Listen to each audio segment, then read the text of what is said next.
Tonight, we're opening a door you should never open, because once you hear the question, it's already too late. Picture this, if you dare. You're alone, deep in the desolate quiet of the last stall in your school bathroom. The fluorescent light above flickers, casting long, dancing shadows, making the grimy tiles seem to breathe. Then, from beneath the door, a voice you've never heard before slides in like a cold breath against your ankle. A whisper, soft but sharp enough to slice through your spine. Red paper or blue paper? You freeze. Every muscle in your body locks up. Your breath catches in your throat. This isn't a prank. This isn't a joke. This is a moment where your life hangs precariously in the balance. Choose red, the legend says, and you'll be flayed alive. Your skin peeled away in crimson ribbons until your blood paints the stall a horrifying shade of scarlet.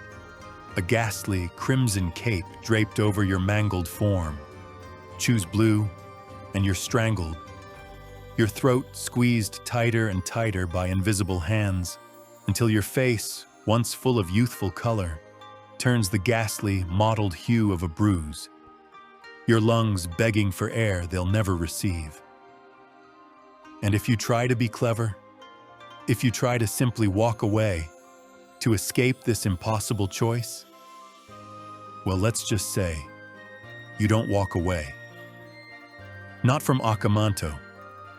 But what if this monster, this shadowy figure sliding those dreadful papers under the door, wasn't always a faceless killer? What if, before the red cloak and the white mask, this entity was once the most popular boy in school? Today, we're pulling back the veil, unmasking Aka Manto, Japan's oldest and most terrifying bathroom demon, to uncover the chilling story of how a heartthrob became a haunt. And, perhaps more unsettlingly, what that says about every impossible no-win choice we were ever forced to make as kids. Choices that felt like life or death. I'm sure you've heard a version of this story, haven't you? It's a classic. Kid goes to the loo, a ghost with questionable fashion advice shows up, and the kid dies horribly. It's the kind of chilling tale that's been whispered in Japanese schoolyards for generations, a staple of playground lore. Yet most versions, the ones you hear in hushed tones, tend to skip over the truly weirdest and perhaps most tragic part. They leave out the beginning. Because before the ominous red cloak, before the stark white mask, and long before the body count started piling up, Aka Manto might have actually been a real person. A living, breathing teenager, crushed by the very people who, in their own twisted way, claimed to adore him. That particular twist, that shift from a simple jump scare to a national anxiety wrapped in a blood-red hood, changes everything. It transforms a mere ghost story into a chilling commentary on human nature. So stick around, because we're not just going to relive the nightmare scenario of the red or blue paper. Oh no. We're going to rewind nearly a century, back 90 years, to meet the boy behind the demon, the one who arguably started it all. We'll trace how this rumor, this terrifying whisper, snowballed through Depression-era Japan, growing and mutating with each retelling. And we'll unpack why every single generation, from then until now, still keeps this story alive. Why it continues to haunt the imaginations of millions. And yes, we'll finally answer the only question that truly matters if you ever hear that voice from beneath the stall door. Is there ever a right answer to red or blue? Or are some choices simply designed to kill you? Let's start with the boilerplate encounter, the classic scenario that almost everyone knows. Because even veterans of J-horror, those who've seen it all, often miss a few of the truly unsettling details. You find yourself in the final stall. Not just any stall, mind you, but typically the third or fourth from the entrance, depending on the specific layout of the school. It's always the last one. The air around you feels thick, heavy, carrying the faint metallic tang of cheap bleach, a smell that usually signifies cleanliness but, in this context, only amplifies the sense of sterile dread. You push the lock shut, a satisfying click echoing in the sudden silence. Good. Privacy. Or so you think. Then, you hear them. Footsteps. Not hurried, not panicked, but slow, deliberate. They echo slightly on the tiled floor, growing steadily louder. Your heart begins to pound, a frantic drum against your ribs. The footsteps stop. They stop right in front of the only occupied cubicle, your cubicle. A polite cough breaks the silence, a soft, almost gentle sound, but one that sends a shiver straight down your spine because you know, deep in your gut, that no one else is supposed to be here. Not now. Not like this. And then, the whisper. The voice, smooth as silk, yet laced with an undeniable menace. Sumimasen. Red paper or blue paper? Most tellers of this grim legend, those who truly understand the terror of Aka Manto, agree on 3 ironclad rules. Break them, ignore them, or try to outsmart them, and you're already lost. Rule number 1. He never shows his face. Never. All you'll ever see is a gloved hand, perhaps a glimpse of a stark white mask, and the undeniable, terrifying presence of that blood-red cloak. It's a deliberate choice, this anonymity. It strips him of humanity, transforming him into an embodiment of pure, unadulterated dread. You can't reason with what you can't see. You can't fight what has no face. The white mask, in its blankness, reflects back your own terror, making him an empty canvas for your worst fears. And that red cloak? It's not just a fashion statement. It's a promise of what's to come. A vibrant, terrifying splash of color in an otherwise sterile environment. Rule number 2, whatever you pick, he gives it to you. Literally. He's a stickler for the rules, you see, in his own twisted way. Choose red, and the stall, your sanctuary, floods with blood. Not just a trickle, but a deluge, rising around your feet, staining everything. And as the crimson tide swirls, paper-thin slices begin to open across your skin, delicate, precise cuts that don't immediately kill you, but ensure you bleed out, slowly, painfully, until you become a macabre, living testament to the red paper you chose. Your body, drained of life, becomes the very red cape he promised. It's a slow, agonizing death, a terrifying transformation into the very thing you feared. But what if you choose blue? Don't think you're safe. Oh no. Choose blue, and invisible hands, cold and relentless, begin to tighten. They wrap around your throat like a suffocating vice, squeezing, squeezing, until the air is cut off. You claw at your neck, gasp for breath, but there's nothing. No air, your vision blurs, the edges of your world going dark, and your lips, once vibrant, turn a horrifying shade of indigo matching the promised blue. You don't drown in blood. You drown in your own lack of air, your face becoming a grotesque mask of asphyxiation, a living monument to the blue paper. And then there's rule number 3, the one that catches the clever ones, the smart Alex who think they can outwit a supernatural entity. If you try to be smart, to defy the choice, to shout something like, "Yellow paper" or "polka dot paper," then the floor beneath you doesn't just crack, it shatters. It ruptures with a violent force, opening up into a yawning chasm, a black abyss that smells of damp earth and something far more ancient, far more malevolent. And from that horrifying maw, hairy, monstrous arms erupt, grabbing at you, pulling you down, dragging you screaming into the underworld, into a realm of unknown torment from which there is no return. Your cleverness, your defiance, becomes your undoing, a one-way ticket to a hellish dimension. The story, in its most common telling, usually ends with the next student finding the stall door locked, an inexplicable chill in the air. Maintenance is called. They force the door open, only to discover nothing. No body, no trace.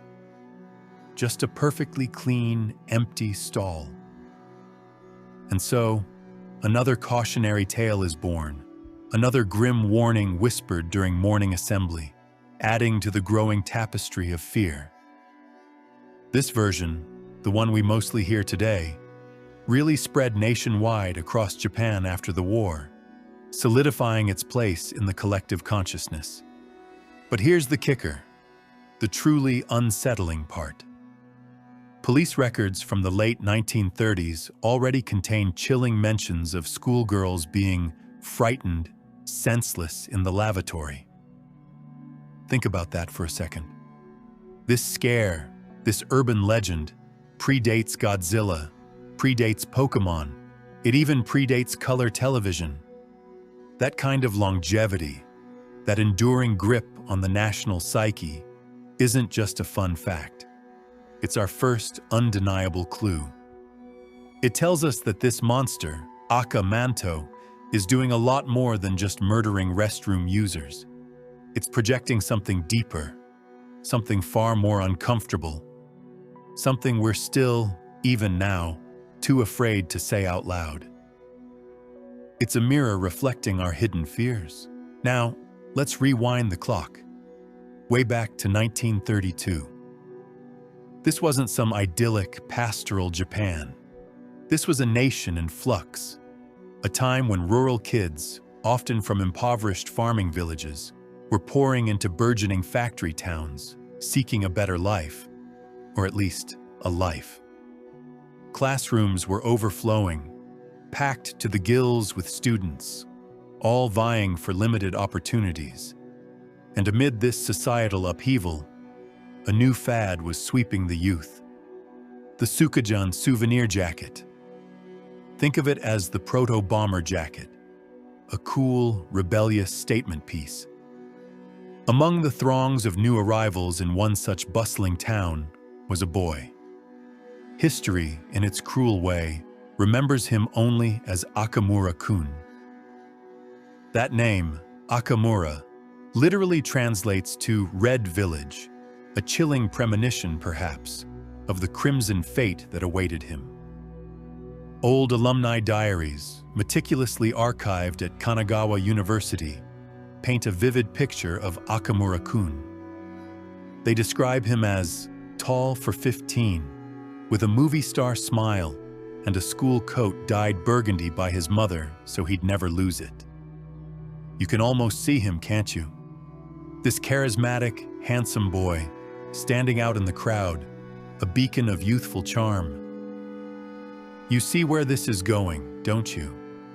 It's a classic setup for tragedy. Within weeks, Akamura-kun was the undisputed king of Class 2B. Every girl in that class, and probably a good many from others, was quietly, almost religiously, writing his name on desk lids, a secret declaration of infatuation. They'd compete subtly at first, then more overtly, to sit beside him on the bus, to catch his eye, to simply be near him. Teachers, observing the frenzy, would joke, perhaps a little nervously, that he'd soon need a bodyguard just to get through the school day. Boys, for their part, didn't resent him. They wanted to be him, to possess that effortless charm, that magnetic aura. Girls, of course, wanted to date him, to be the one chosen by this golden boy. And Akamura-kun himself? An only child, raised by a widowed father, he was utterly, hopelessly unprepared for this onslaught of attention. He had zero idea how to pump the brakes, how to manage, let alone escape, the suffocating adoration. So he did the only thing he could think of. He hid. He sought refuge. And the one place, the only place where nobody followed him, where he could find a moment of peace, was the newest building on campus. It was the girls' lavatory, a brand new facility completed just that spring. Everyone, even the most daring students, was still a little squeamish, a little hesitant about using it. It was too new, too clean, too empty. So the last stall, that very same stall that would one day become Aka Manto's hunting ground, became Akamura-kun's sanctuary. It was his secret hideaway. He'd eat his lunch there, perched atop the toilet tank, devouring imported Western magazines, breathing a sigh of relief in the quiet anonymity. Until one Tuesday. That's when three of his most ardent admirers, three girls who had decided they'd had enough of his elusive behavior, took matters into their own hands. They jimmied the outside lock, a cheap, flimsy thing, easily defeated. Then, with a chilling ingenuity, they wedged the door shut from the outside, using whatever scrap materials they could find. And to really drive their point home, to make sure he understood the depth of their affection, they plastered the cracks around the door with scrap paper. So he'd know how love letters feel. They likely giggled to each other, a cruel, childish justification for their actions. Then they left. They simply walked away, leaving him trapped. Construction crews, working nearby on another section of the school, heard muffled shouting. But they dismissed it, didn't they? They figured it was just horseplay, typical teenage antics. Truancy fines were steep, so no one wanted to snitch, to get involved, to be seen as interfering with student affairs. They just kept working, the sounds of their hammers and saws drowning out the desperate cries for help. By the time the janitor, doing his evening rounds, finally forced the door open that evening, the boy was gone. Not literally gone, but gone in every meaningful sense. Akamura-kun had suffocated, trapped, alone, in his own red coat, the sleeves jammed against the narrow walls of the stall, his beautiful movie star smile now forever still. The newspapers, in their sanitized, detached way, called it an unfortunate prank, a tragic accident. The girls, the ones who had locked him in, who had sealed his fate, they received a week's suspension, a mere slap on the wrist for a life extinguished, and within days, almost as if summoned by the injustice, students swore they heard knocking. Faint, rhythmic, unsettling knocking emanating from that very last stall whenever someone lingered a little too long. The ghost of Akamura-kun, trapped and forgotten, began to stir. Storytellers, in their infinite capacity to weave narratives from tragedy, started swapping fragments of the tale. The burgundy coat, his mother's loving gift, became a crimson cloak, imbued with a darker, more sinister meaning. The sealed door, a symbol of his desperate confinement, mutated into the fatal choice of papers, an impossible dilemma with no escape. And the embarrassed school, desperate to bury the truth, to erase the scandal, inadvertently did the opposite. They buried it beneath layers of folklore, giving it new life, new power. Within 5 short years, the tale had crossed prefectures, spreading like wildfire, mutating and adapting, reshaped by each community's specific fears. Teen vanity, the terrifying vulnerability of sexual awakening, the crushing weight of impossible social pressure, all of these anxieties attached themselves to the growing legend.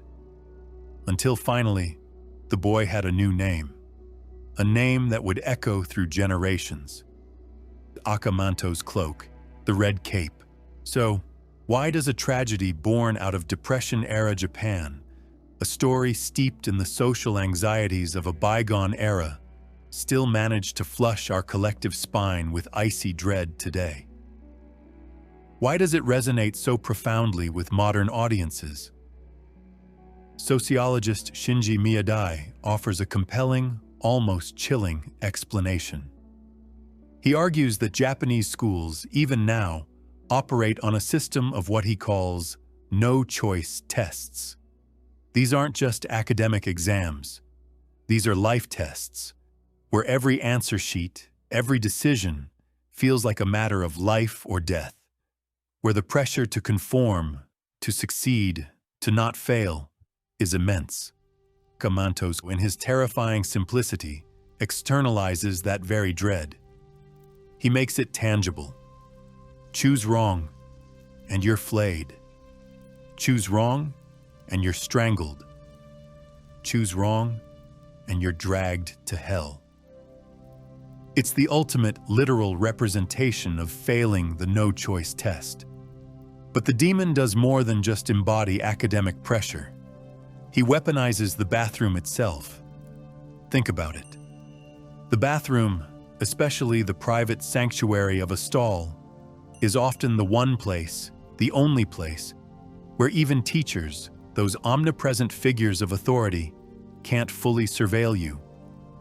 You're physically, emotionally, and psychologically exposed.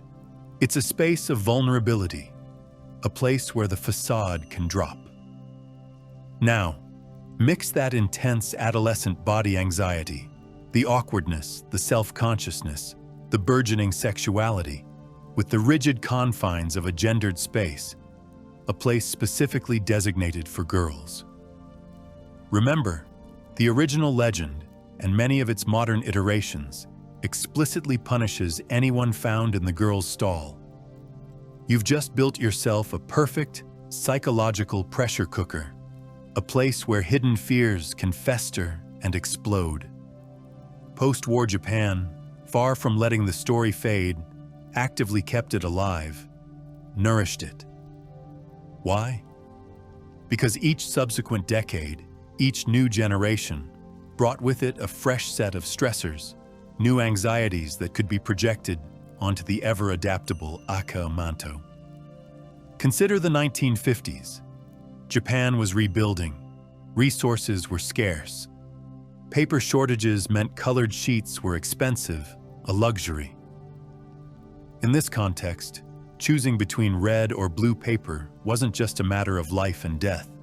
It felt inherently capitalist, a stark reminder of economic disparities, of who could afford what, even in death.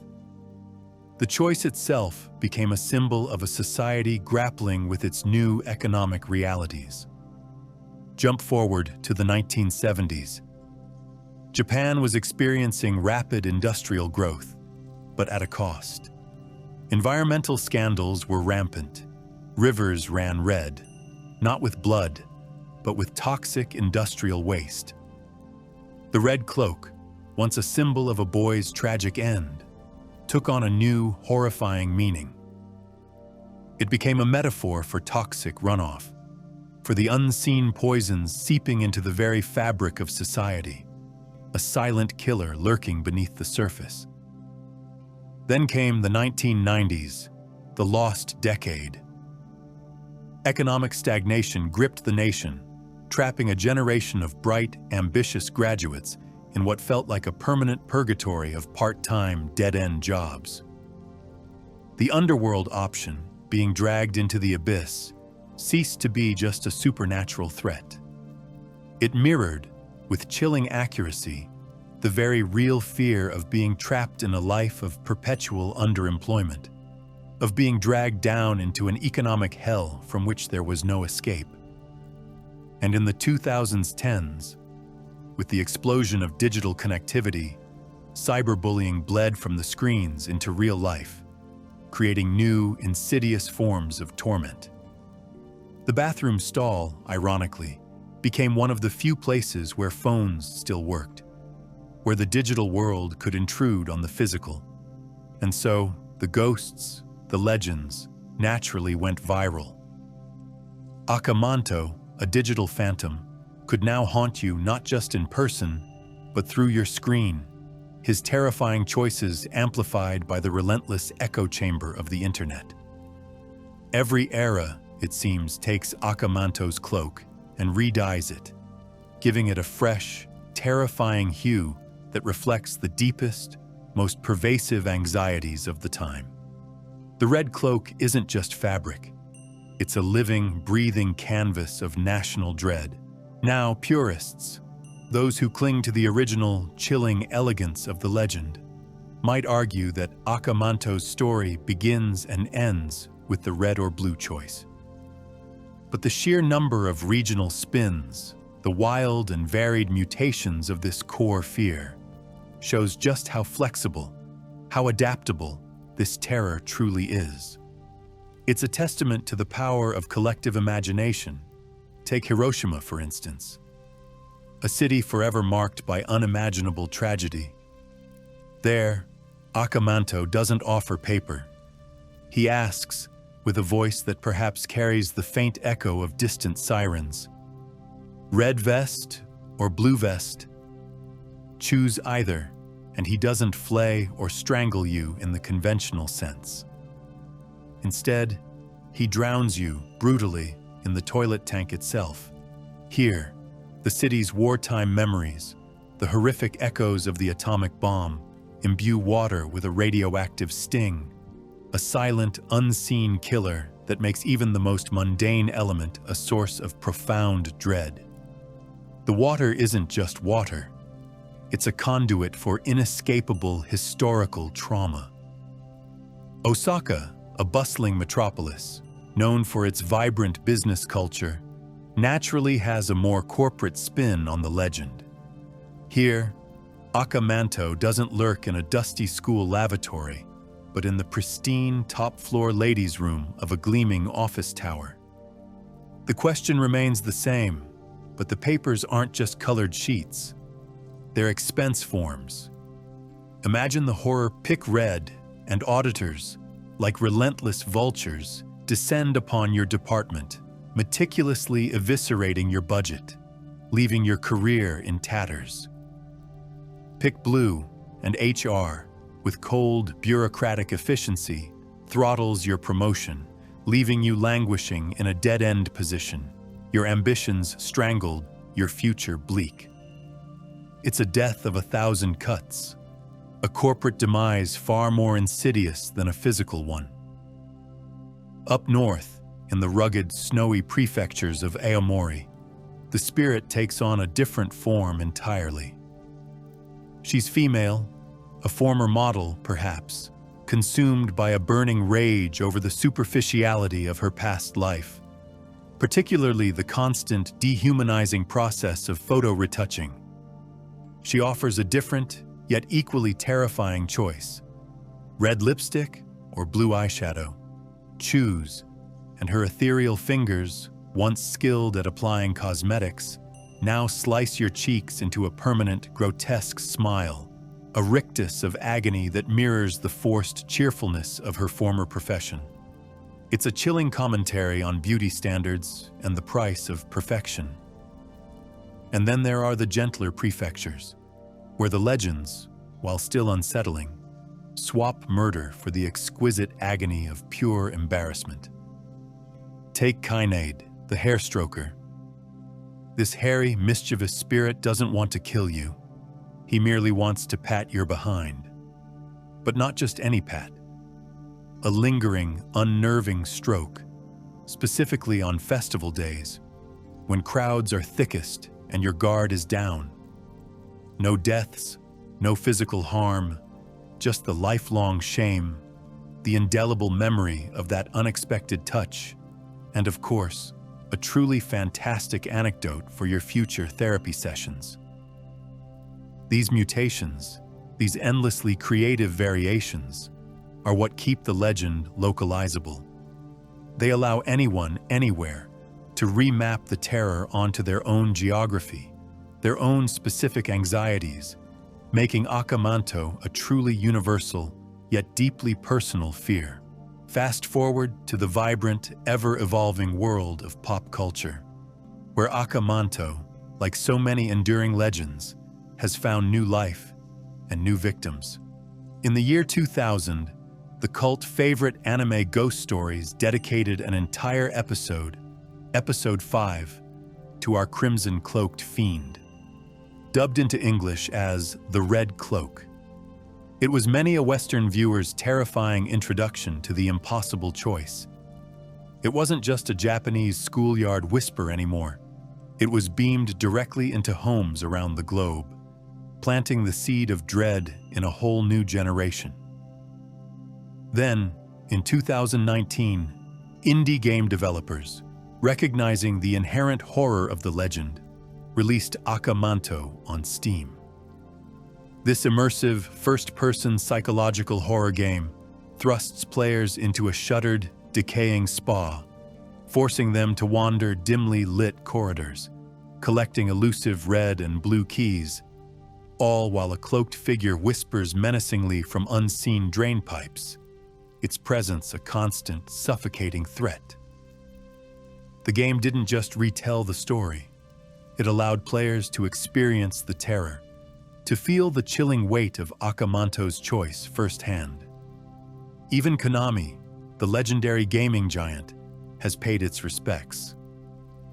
In Castlevania Area of Sorrow, released for the Game Boy Advance, you can find Red Cloak listed as an equipable armor. A seemingly innocuous item, perhaps, but a sly, knowing nod that Japanese fans, those intimately familiar with the legend, spotted immediately. It's a quiet acknowledgement, a subtle wink to the enduring power of Aka Manto, even in a world of vampires and demons. Each adaptation, each new appearance in media, serves a crucial purpose. It refreshes the neural pathway. It reintroduces the legend to a new audience, ensuring its survival.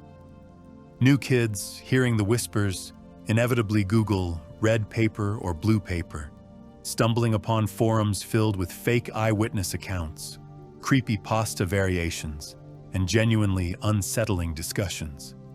And just like that, the cycle reboots.